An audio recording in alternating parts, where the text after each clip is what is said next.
I'm Louis Amestoy with the Press Enterprise and PE.com. I'm joined by Mirjam Swanson to discuss the ruling on the Clark County Coroner about the death of Erica Blasberg, one of the most promising golfers on the LPGA Tour and local from Corona as well.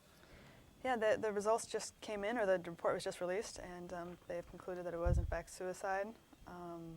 Apparently they found her with a plastic bag secured over her head, and then toxicology reports have concluded that she had quite a few medications in her system, including drugs that are meant for headaches, coughs, pain, and anti-anxiety.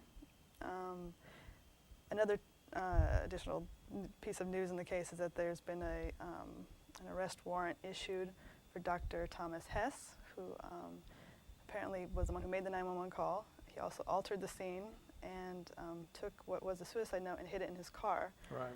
And after his initial investigation, or after initially telling investigators that he had done that, he stopped cooperating and stopped talking to them.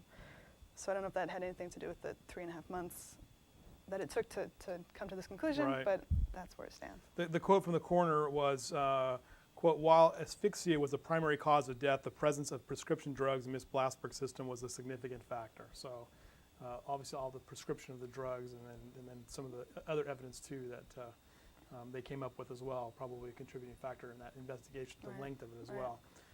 Talk for a minute about what she meant as a golfer and what her career was at this point.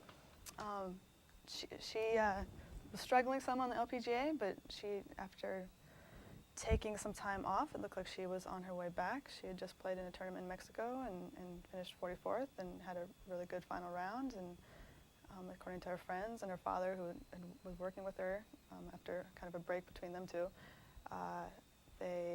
she was in good spirits. She had her bags packed and plans to go to another tournament across the country, and then she didn't go. Right. So, but as far as in this community, she's, a golfing legend. Everybody in the community knows her and Right. knew of her and was a big fan of hers. So this is sad. And you talked to the family as of yet, or? Not today. I haven't. Okay. All right. But I know from talking to Mel earlier, not too long ago, that he's having obviously, very difficult time with it. And Right. he was integral in her career, but also obviously a very loving father. Right. All right, Mirjam Swanson, thank you very much for joining us here on the Press Enterprise and PE.com.